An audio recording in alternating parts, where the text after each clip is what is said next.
Hello everyone, how you doing? And welcome back to Red Spot Aqua.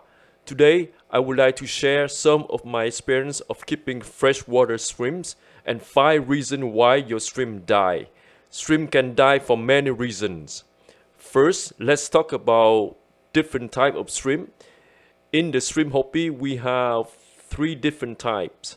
Let's start with Neocaridina davidi, such as red cherry, red fire, blue dream, green jay. They are considered easy to keep, can tolerate a wide range of water parameters. You can keep them in tap water as well as in RO water. But if you use RO water, you need to remineralize. They like the pH around 7.2 to 7.6, prefer harder water condition.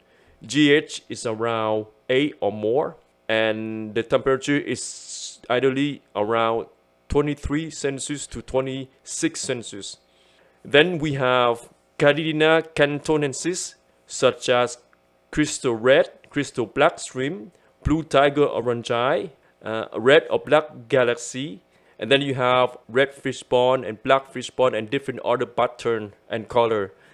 But they are more sensitive. They need a specific water parameters in order to keep them alive and breathe properly, especially the pH. It should be around 5.5 to 6.4 max, GH around 4 to 6, and the temperature should be around 23 to 25 Celsius.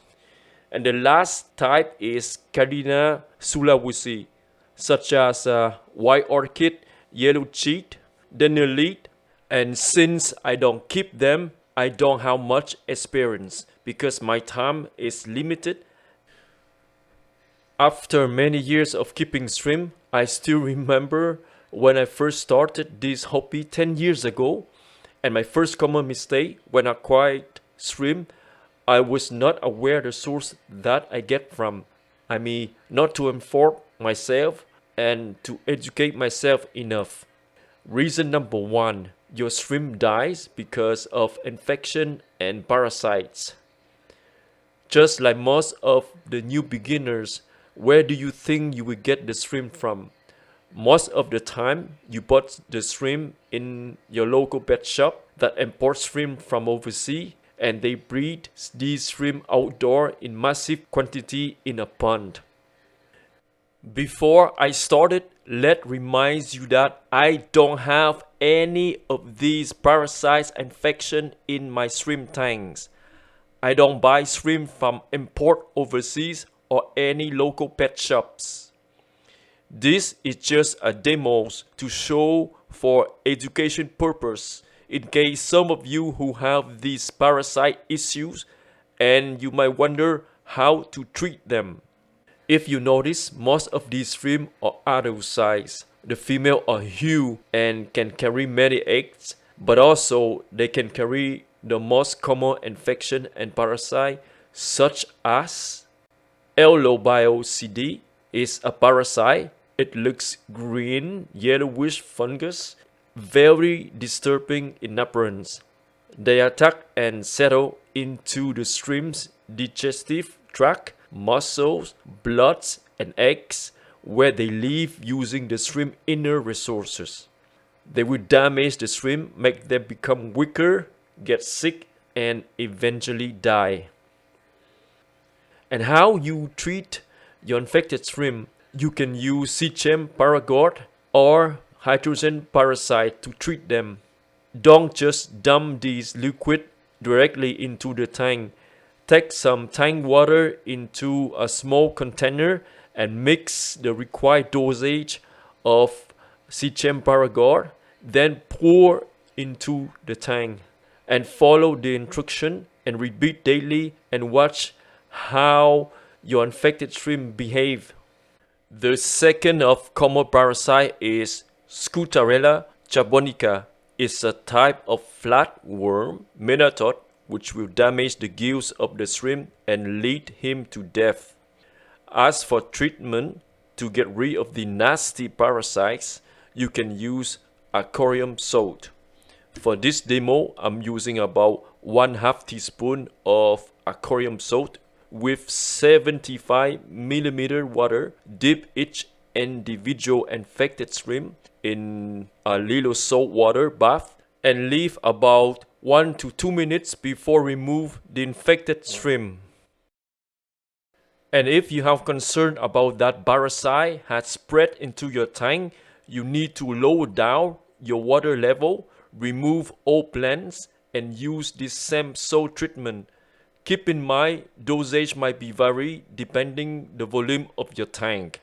The next common parasite is milk or cotton parasite that infects almost all body of the shrimp. It caused by a parasite infection of primarily abdominal muscle. It causes Mysospora parasite, which literally eats the shrimp from the inside. Shrimp with these symptoms usually have shell discoloring and softening, appetite loss, and die within a short time. There is no treatment that can cure this parasite. If you found out one of your shrimp have infected, you need to isolate this infected shrimp into a quarantine. You can try to dose some hydrogen peroxide, but chance is slight to rescue this infected shrimp. These are 3 most common parasites that I have seen during my experience of keeping shrimps. Of course, there are a few other parasites to get concerned about it. But it seems like these parasites infect much more Neocaridina type of shrimps from the overseas that living and breeding outside ponds. Reason number 2. Overfeed your shrimps. When I first started this hobby 10 years ago, I was worried too much about the shrimps will get starving if I don't feed them enough. So I added food every day and some powder for the babies to eat. I didn't know what I was doing. What happened was the exit food built in the bottom and underneath the soil, causing ammonia spike. And I also started to see planaria on glass, which I didn't know what they were back then. So I tried to kill them with my finger. Yes, I was fool enough back then. And then day after days, I start to see my shrimp die one by one, and I didn't understand why they died. My advice to any new beginners who just start in this shrimp hobby: don't overfeed your shrimps. It's not necessary to feed them every day. I feed them 2 times a week and that's it. The other days they can eat algae and the babies can eat biofilm inside the tank. Reason number 3. Too much water change versus not enough water change. Too much water change can cause stress to your shrimp, but not enough water change doesn't help either, because ammonia and nitrate start to build inside your tank. Another thing I learned, that if you are lazy or too busy and you don't do enough water change, ostracods will start to develop inside your tank. This would happen to my tanks, and I did understand where the heck those ostracods came from and why my shrimps start to die one by one suddenly.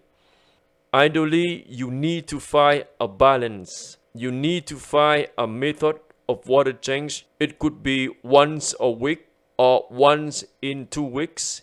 And if you do too much water change once, you will notice your shrimp will have early molting and they will get stressed and died. Personally, I do 10 to 15 water change weekly, and that's it. I don't do more than that. Reason number 4. Weak genetics.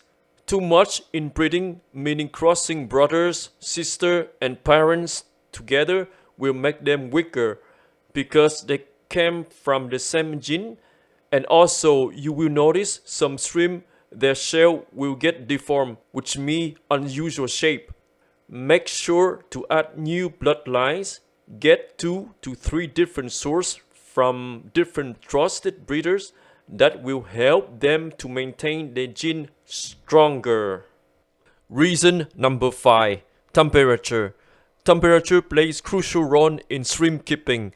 I keep 2 types of shrimp, Caridina and a few Neocaridina.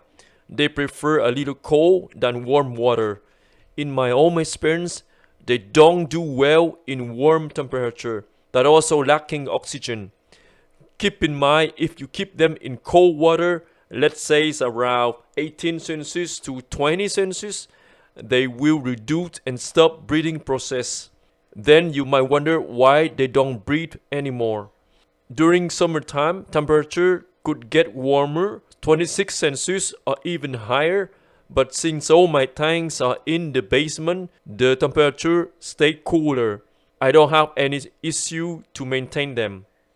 I keep my temperature around 21 Celsius to 25 Celsius yearly in every single of my tanks, and all of my tanks have lid cover. So that way the temperature stay consistent without too much fluctuation and evaporation. During winter time, I add a few heater in a few of my tanks, but not in every single of my tanks. So that way it will help to maintain the temperature consistent. As for water change, I just do small water change, around 10% to 15% weekly. I just leave the water in the bucket overnight near my tanks, and the next day I do water change, so it won't affect them much. These are my top 5 most common reasons why shrimps die that I have experienced during my years of keeping shrimps. I hope you enjoy watching this video, and hopefully some of you have learned something new, getting a better idea of how to maintain them and to prevent from all disasters. Until then, have a nice day, and I'll see you next time. Bye bye.